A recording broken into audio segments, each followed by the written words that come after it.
মন্ত্ৰী পীয়ুষ হাজৰিকাই নিজেই গেলেকীৰ দৈখনা নৈত ফকলেন চলাই 9 কোটি টকাৰ আবণ্টনেৰে আজিৰ পৰা শুভাৰম্ভ কৰিলে নাজিৰা গেলেকীৰ দৈখনা নৈৰ খনন কাৰ্য। বানপানী ৰোধৰ বাবে শিমলুগুৰিৰ দিখৰ নৈৰ 20 কিলোমিটাৰ মথাউৰি নিৰ্মাণৰ প্ৰতিশ্ৰুতি মন্ত্ৰী পীয়ুষ হাজৰিকাৰ।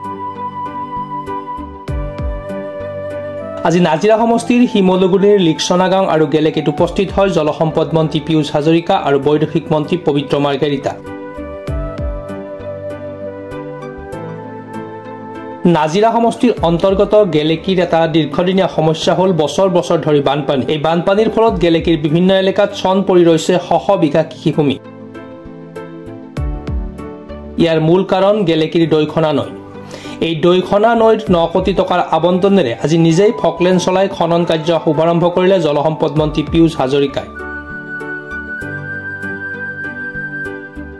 অন্যহাতে নাজিৰা সমষ্টিৰ শিমলুগুৰিৰ লিকচনা গাঁৱৰ এটা সমস্যা হ'ল এই বানপানী সমস্যাৰ ৰোধৰ বাবে দিখৰ নৈৰ 20 কিলোমিটাৰ মথাউৰি নিৰ্মাণৰ প্ৰতিশ্ৰুতি দিয়ে জলসম্পদ মন্ত্ৰী পীয়ুষ হাজৰিকাই। জলসম্পদ মন্ত্ৰী পীয়ুষ হাজৰিকাৰ সৈতে উপস্থিত থাকে কেন্দ্ৰীয় বৈদেশিক পৰিক্ৰমা মন্ত্ৰী পবিত্ৰ মাৰ্ঘেৰিটা।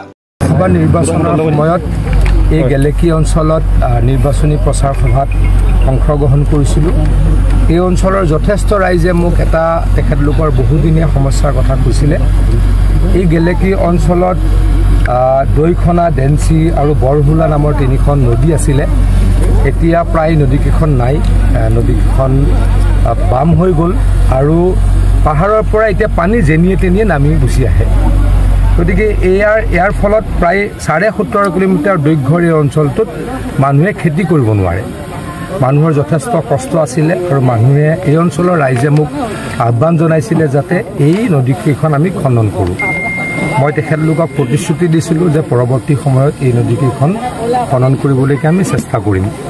আজি মই আৰু পবিত্ৰ মাৰ্ঘেৰিটা ডাঙৰীয়াই আমাৰ ময়ূৰ বৰগোহাঁই ডাঙৰীয়াৰ উপস্থিতিত এই কামখিনি আৰম্ভণি কৰিবলৈ পাই, শুভাৰম্ভণি কৰিবলৈ পাই অত্যন্ত সুখী হৈছোঁ। আমি প্ৰায় 17.5 কিলোমিটাৰ এই 3খন নদী খনন আজিৰ পৰাই আৰম্ভ কৰিম।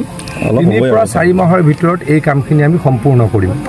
ইতিমধ্যে 8 কোটি টকা আমি আবণ্টন দিছোঁ আৰু যদি ষ্ট্ৰং কৰিব লাগে আৰু যদি কিবা ভাল কৰিব লাগে তাৰ কাৰণে আৰু 2-3 কোটি টকা বেছি দিবলৈকে আমি ডিপাৰ্টমেণ্ট সাজু আছোঁ। মুঠৰ ওপৰত এই অঞ্চলৰ ৰাইজক প্ৰতিশ্ৰুতি দিছিলোঁ। প্ৰায় 20,000 মানুহৰ বসতি প্ৰধান এই অঞ্চলটো, খিলঞ্জীয়া মানুহ গোটেইখিনি।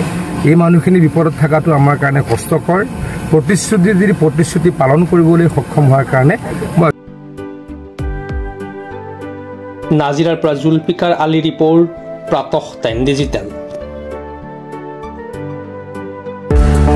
অসমৰ নপুৰণি কবি সাহিত্যিকৰ বাবে সুখবৰ। প্ৰভাতী অসম সংবাদ গোষ্ঠীৰ দ্বাৰা পৰিচালিত সাপ্তাহিক কবচে আয়োজন কৰিছে এখন কাব্যগ্ৰন্থৰ প্ৰতিযোগিতা। সগৌৰৱেৰে 30টা বৰ্ষত খোজ থোৱা অসমীয়া সাপ্তাহিক কবচ কাকতখনৰ উদ্যোগত কাব্যগ্ৰন্থ প্ৰতিযোগিতাৰ আয়োজন কৰা হৈছে। 2022 চনৰ পৰা বৰ্তমানলৈ প্ৰকাশিত অসমীয়া কাব্যগ্ৰন্থ 2 কপিৰ লগতে লেখকৰ সম্পূৰ্ণ নাম ঠিকনা সখীয়াকৈ লিখি অহা 30টা মেম্বৰৰ ভিতৰত তলত দিয়া ঠিকনাত ডাকযোগে পঠাব পাৰিব। আমাৰ ঠিকনা সাপ্তাহিক কবচ, প্ৰভাতী অসম সংবাদ গোষ্ঠী, বিজয়নগৰ ডাকঘৰৰ সমীপত, কলিতা মাৰ্কেট, 3য় মহলা, জিলা কামৰূপ অসম 781122। মোবাইল নম্বৰ হৈছে 9435114666 অথবা 6003971898 অথবা 9864084600 অথবা কাৰ্যালয়ত হাতে হাতে জমা দিব পাৰিব।